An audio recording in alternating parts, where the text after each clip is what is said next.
So my name is Nadine, and I'm presenting to you today the state of Polychat. Polychat, I will tell you a little bit what Polychat is, how it works. I will tell you about why our solution is different to other solutions.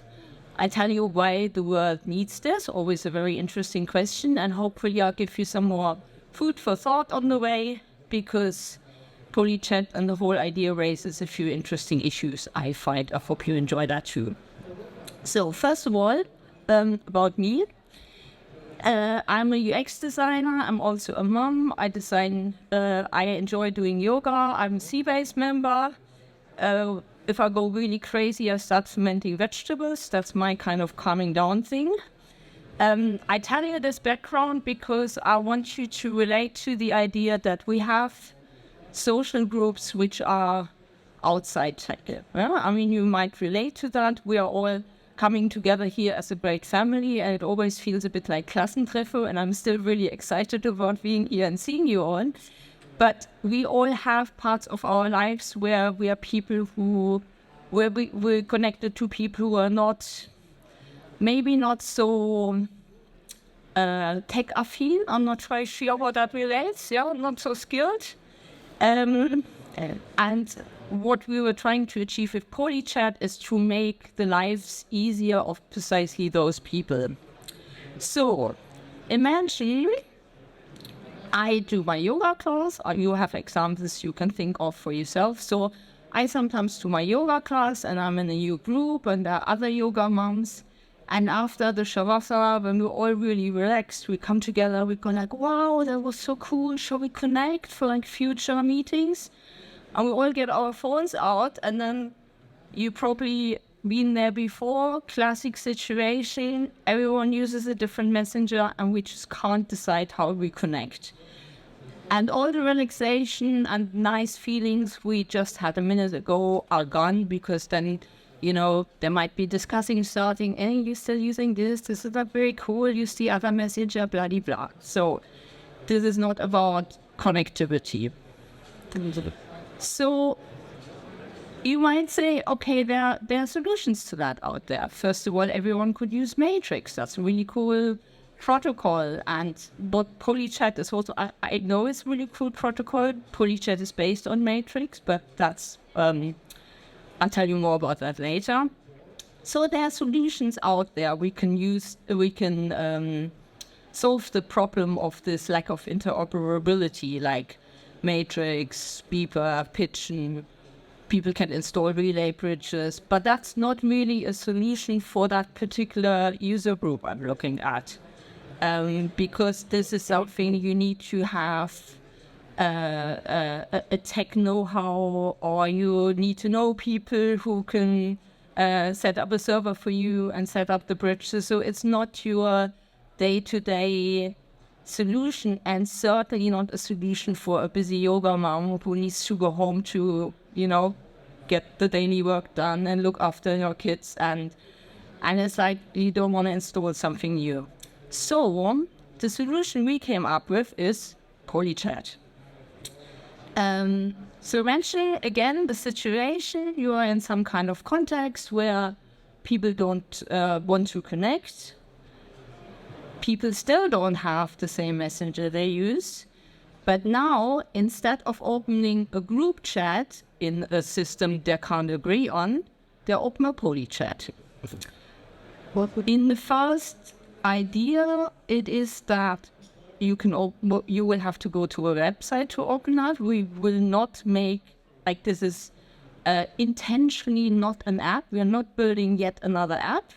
Polychat is kind of like a background service, but you will have to go onto a website to initiate that first group chat. And then you can send out invitations. And the beauty is that everyone can join this group's chat with the messenger they usually use. So nobody has to install a new app, learn something new. I even find that even if you persuade someone to install a new app, it's very often not in their communication routine. And then I mean, maybe for the yoga people it doesn't matter, but let's imagine you have some kind of parental group for school, and really important messages go in a messenger you don't look at, you're missing out. That's just not the solution. So yeah, we're going back to the presentation. So the idea is that the Polychat you join with the messenger you usually use. And that's one thing we in the development, because we're really trying to do a user-friendly solution here. So the idea to pick people up where they stand is one of the main goals we're trying to achieve. The other thing we're trying to achieve is that we don't want to present the different users differently within the group chat. So if you see here, this is like a really rough presentation a really rough drawing of how the chat would look from the different chat systems. And if you see here, for example, now, if you have two people joining from the same messenger, they will not be presented any different than anyone else in the group. And that's something which we feel really passionate about. We don't want to create the good users and the bad users. We don't want to have an inside and an outside. We don't want to have a us and them. Like, this is, Polychat is supposed to be a tool where everyone can come together equal. So we don't have a Zweiklassengesellschaft here. I'm not quite sure why this foil is here yet. Ah, yeah, I remember. So, should use my Spickzettel. We can So, the messenger, yeah. So, the other thing which we kind of came to discover, it's really great when you have an idea and you keep spinning the idea, and then something else new turns up and goes like, oh, if we do it like that, then we did that comes out, and that is great. So this is what happens to us at Polychat on a daily basis, that we think something through and then a great new opportunity is opening. So this thing I'm really proud of we came across. The idea is that when everyone chooses their messenger and joins the Polychat, the way how we connect people through the relay bridges means that they also can choose their nick, so to speak. So if you imagine normally, let's say you use WhatsApp, you are the same name and the same picture in every chat. But here, for example, we have the possibility to say, okay, in this particular yoga group, I present myself as Nadine, but in the parental group, it might be more useful to present myself and name myself as Miko's mom. So this is something we call contextual identities. And I think it's really useful because, I mean, you know it all.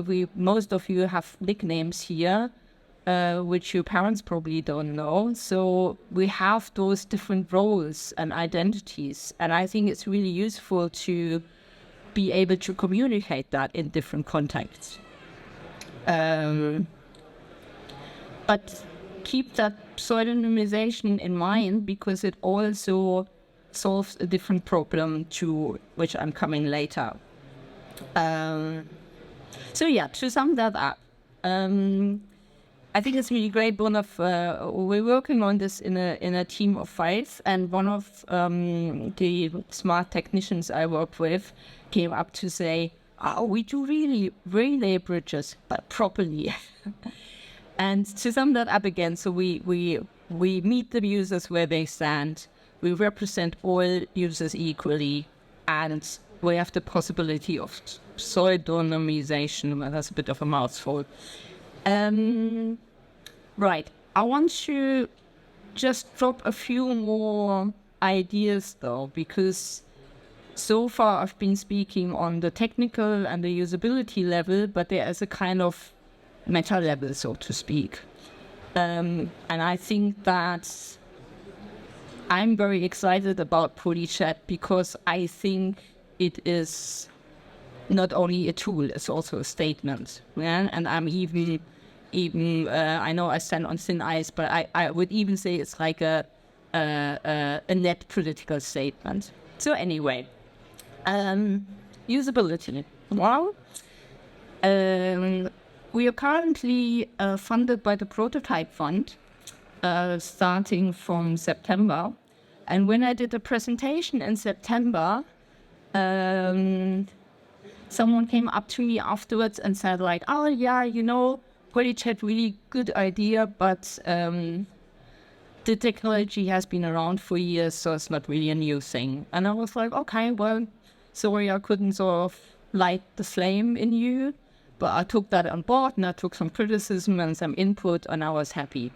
And I literally walked around, turned around, and there was another person going like, oh, so what's that Polychat thing? And I explained, and they go, wow, that's really cool. We need this. We use this. I haven't heard of that. I want it. Where can I sign up? And I was so amazed that in the same context, in the same room, I have two people who are responding totally different to my presentation. And then the penny dropped where I thought, okay, well, but one person was a really technical, experienced person, and one person was your kind of DAO user. And I think what we sometimes forget in this context, for lack of better words, in this tech context, I'm a UX designer, and we distinguish between useful and usable. And I think you will agree with me that Polychat is incredibly useful.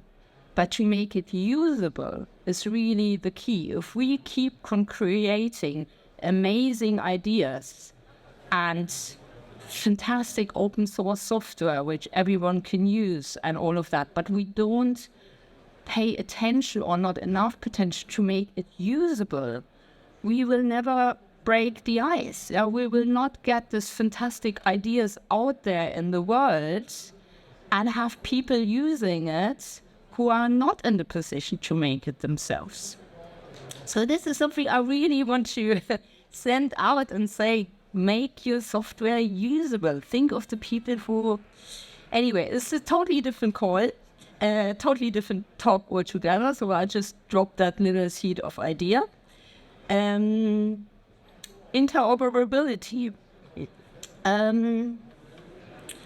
Yeah, I could come with another anecdote, but I think in terms of interoperability, Polychat is also really interesting, or raises an interesting issue. Because if you think about it, when we send a parcel, you don't have to write a different address on it, depending on whether you send it to DHL or FedEx. I mean, this is silly to think. You write the address.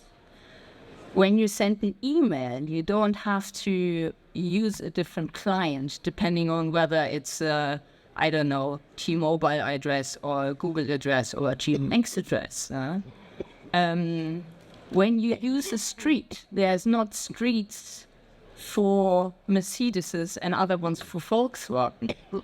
But when it comes to messengers, we accept that we can only talk to other users who use the same messaging client and the same WhatsApp or Telegram or Signal. And it's so silly. And I think it's quite amazing when we think about it, how much we accept that. And that's kind of why, as I said earlier, like for me, Polychat is also a net political project, because I think we kind of we have to pull down those silos, these communication silos, because at the end of the day, none of these chat messengers is better than the other. What they're selling us is not the technology, what they're selling us is the people. And the people who are using it, I have on my phone, I have 4 different messengers, not because I need to have 4 different messengers, because I want to speak to the people who are only using WhatsApp or only using Telegram or only using Signal. yeah. Also, I could go on, and this is a completely different talk, but I want to just drop the idea with you and say, right, there is this meta issue here. Third meta issue, there's the DMA. And when I started with Polychat, the idea is cooking in my head for like last 3 years now, but when we really started with the project, in September, I really stuck my nose deep down in the DMA and read a bit about it and found out what it really is about. And I think that we all have the great wish and hope that the DMA will bring us interoperability. As far as I understand, the DMA says that there is a few gatekeepers. And if I'm not mistaken, under current definition, it basically will be Apple and Meta, because gatekeepers is how many users, how much money do you make, in how many countries, blah, blah, blah. So it will be those two. And they, under the DMA, have to make themselves interoperable if a smaller messenger is asking them to. So, for example, WhatsApp, as a product of Meta, would need to make itself interoperable with Signal. If Signal would go, sort of David Goliath situation, Signal would go to WhatsApp and say, I want to be interoperable, please open your gates. At the time when I had this presentation before in September on the Matrix Community Summit, and at the time there, so I'm not sure whether this is like latest information, but at the time there, the statement from Signal and Threema was, we will not claim our rights to make WhatsApp interoperable, because our users are our users because they don't want their personal information with Meta. No? So, like, understandable, I don't want to put my personal data into this huge, I don't want to give my information to who I ever perceive as bad guys. But coming back to pseudonymization. So we actually found that with the way we technically solve the problem and build Polychat, we can actually create a possibility to connect with the bad guys, the big guys, without passing on our information. And I think it's such a beauty, because the DMA is not written to give us freedom of speech. The DMA is written to break the monopoly of the big guys. The law itself will not give us freedom of communication. We will have to create the tools. And I strongly believe and absolutely hope that Polychat is one of those tools. And that's why I'm so excited about it, and I hope I can pass this on to you. And now I'm looking at my next phone. So, will Polychat save the world? I was supposed to take this out, but that was the title of my last presentation. Polychat will, of course, not save the world. But as I said, I think we are pushing it a little bit into the right direction. And there is this beautiful quote which I found before, when I put this together. It's actually by an architect who built some crazy Müllverbrennungsanlage in Copenhagen, and it has like a beautiful grass roof and you can go skiing on it and stuff. And he was asked to do, why did you build something visionary and crazy and beautiful? And he said, the visions we realize today become the normality of the future generations. And that's like, I get goosebumps whenever I say that, because I think this is what should drive us, and what I believe is driving most of us in this context here, that we want to create beautiful stuff, and we want to create useful stuff, and we want to make the world a better world, and if not the world out there, then at least the world in here. And sorry, been taken away again, but I hope you get my drift. Oh, this was backwards, sorry. So thank you. Thank you for the opportunity. I think I've got plenty of time, so if you have questions, then please ask me. And get some stickers, because we created some stickers and there's a huge box down here. So spread the word. Good. Thank you very much.